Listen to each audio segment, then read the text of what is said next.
Keberadaan bahasa telah ada jauh sebelum tulisan, kemunculannya bersamaan dengan mulainya manusia untuk mulai menata sistem komunikasi dalam komunitasnya seiring kebijaksanaan, pemikiran abstrak, dan genus Homo. Peristiwa khas yang memisahkan kemunculan manusia purba dari nenek moyang antropoid mereka bukanlah pembuatan alat, melainkan komunikasi lisan yang belum sempurna yang menggantikan seruan dan gerak tubuh yang masih digunakan oleh primata yang lebih rendah. Transfer informasi, ide, dan konsep yang lebih kompleks dari satu individu ke individu lain, atau ke kelompok, adalah satu-satunya adaptasi evolusioner yang paling menguntungkan untuk pelestarian spesies. Selama 25.000 hingga 30.000 tahun sebelum Masehi, manusia melukis gambar di dinding gua. Apakah gambar-gambar ini menceritakan sebuah cerita, atau mewakili semacam rumah roh, atau latihan ritual tidak diketahui. Munculnya sistem penulisan, bagaimanapun, tampaknya bertepatan dengan transisi dari masyarakat pemburu pengumpul ke perkemahan agraria yang lebih permanen ketika menjadi perlu untuk menghitung properti seseorang, apakah itu bidang tanah, hewan atau ukuran biji-bijian atau untuk mentransfernya milik orang lain atau pemukiman lain. Kami melihat bukti pertama untuk ini dengan menorehkan token penghitungan sekitar 9.000 tahun yang lalu di masa Neolitik yang telah membuat metode tentang penentuan masa subur yang ditentukan kemunculan hasil undian token 4100 hingga 3800 sebelum Masehi. Token mulai menjadi simbol yang dapat dicetak atau ditorehkan di tanah liat untuk mewakili catatan tanah, biji-bijian atau ternak dan bahasa tertulis mulai berkembang. Salah satu contoh paling awal ditemukan dalam penggalian uruk di Mesopotamia, pada tingkat yang mewakili waktu kristalisasi budaya Sumeria. Gambar-gambar itu mulai mewakili apa adanya, piktograf, dan akhirnya, gambar-gambar tertentu mewakili ide atau konsep, ideograf, dan akhirnya mewakili suara. Bahasa tertulis adalah produk dari masyarakat agraris. Masyarakat ini berpusat di sekitar penanaman biji-bijian. Hasil alami dari budidaya dan penyimpanan biji-bijian adalah produksi bir. Oleh karena itu, tidak mengherankan bahwa beberapa prasasti tertulis paling tua menyangkut perayaan bir dan jatah harian yang dibagikan kepada setiap warga negara. Komunikasi dengan sistem tanda-tanda orang Sumeria diadopsi oleh orang-orang Semit Timur di Mesopotamia dan Akkadia menjadi bahasa Semit pertama dan akan digunakan oleh orang Babilonia dan Asyur. Karakter Akkadia terus mewakili suku kata dengan vokal yang ditentukan. Sejarah tulisan mencatat perkembangan bahasa ekspresi dengan huruf atau tanda-tanda lainnya. Sejarah mencatat bahwa bahasa telah berkembang secara berbeda pada tiap peradaban manusia. Awal mula tulisan diketahui pada masa proto dengan sistem ideografik dan simbol mnemonik. Penemuan tulisan ditemukan pada dua tempat yang berbeda, Mesopotamia, khususnya Sumer kuno, sekitar 3200 sebelum Masehi dan Mesoamerika sekitar 600 sebelum Masehi. 12 naskah kuno Mesoamerika diketahui berasal dari Zapotec, Meksiko. Sementara itu, tempat berkembangnya tulisan masih menjadi perdebatan antara di Mesir yaitu sekitar 3200 sebelum Masehi atau di Cina pada 1300 sebelum Masehi. Untuk langkah selanjutnya menuju pengembangan alfabet, kita harus pergi ke Mesir di mana tulisan bergambar telah berkembang sekitar akhir milenium keempat sebelum Masehi. Salah satu contoh paling awal adalah nama Ennaermer, Firaun pertama atau kedua dari Mesir bersatu pada tahun 3100 sebelum Masehi. Nama tersebut muncul sebagai dua figur suku kata di antara kepala sapi di palet kosmetik Firaun.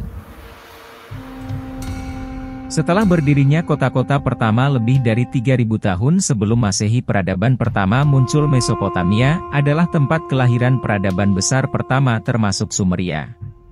Sumeria dikenal sebagai peradaban pertama yang menciptakan peradaban, namun peradaban Sumeria tidak memiliki sebuah pusat pemerintah karena kota-kota di Sumeria berbentuk otonom sebagai negara kota. Kota-kota Sumeria mulai tumbuh menjadi kota-kota metro sehingga diperlukan upaya bersifat administratif untuk mengatur tata kehidupan.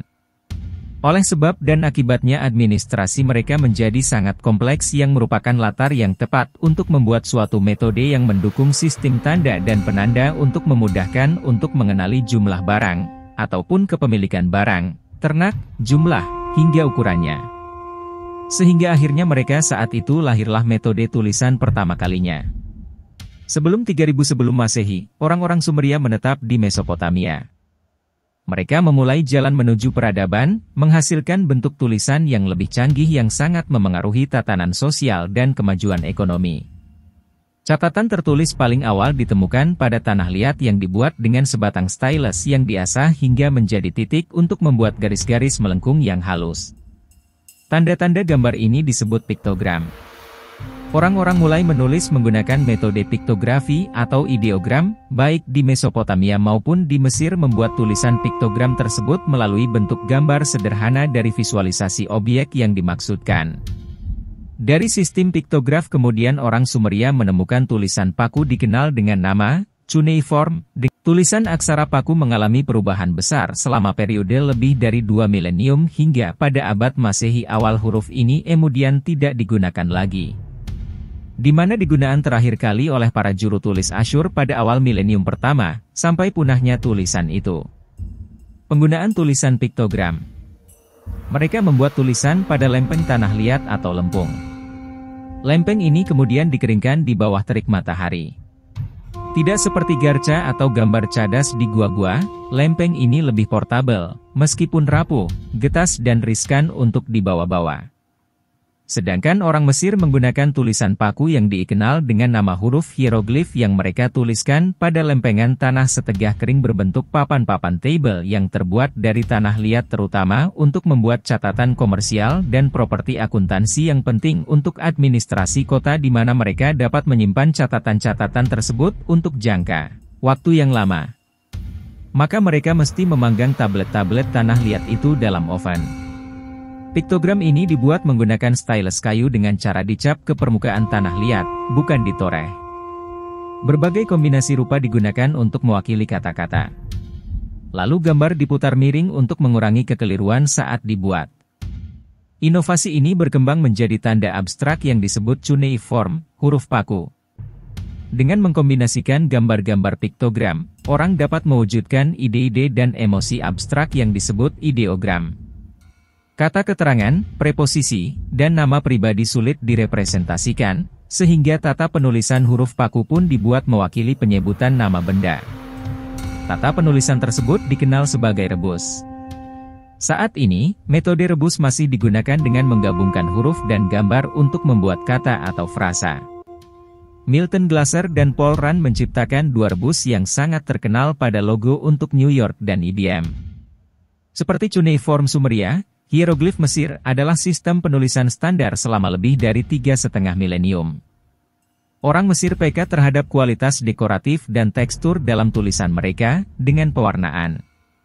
Hieroglif ditulis dalam baris horizontal atau kolom vertikal dan dibaca sesuai dengan arah gambar yang dihadapinya.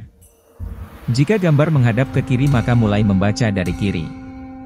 Jika menghadap ke bawah, maka mulailah dari atas dan baca ke bawah, DLL. Berabad-abad kemudian orang Mesir mulai membuat catatan mereka di atas papirus yang mirip dengan lembaran kertas yang terbuat dari serat papirus. Namun penggunaan piktogram sebagai bentuk tulisan di atas lembaran papirus memiliki beberapa keterbatasan. Salah satu kendala terbesar untuk menggunakan piktogram adalah bahwa piktogram bekerja dengan baik untuk hal-hal sederhana tetapi cukup terbatas untuk subjek yang kompleks. Jumlah gambar yang harus diingat untuk berkomunikasi sangat banyak yang membatasi tulisan bergambar hanya untuk juru tulis dan pendeta. Orang-orang Mesir yang pertama menghasilkan naskah ilustrasi di mana kata-kata dan gambar digabungkan untuk mengomunikasikan informasi. Merayakan kematian dan kehidupan akhirat, ahli-ahli tulis dan seniman Mesir ditugaskan untuk membuat teks penguburan yang akan dipendam bersama jasad untuk membantu transisi mereka ke kehidupan setelah kematian. The Book of the Dead sebenarnya bukan buku, melainkan mantra, kata sandi, dan gambar yang ditulis dalam narasi orang pertama oleh almarhum dan ditempatkan di makam penguburan bersama dengan jasad.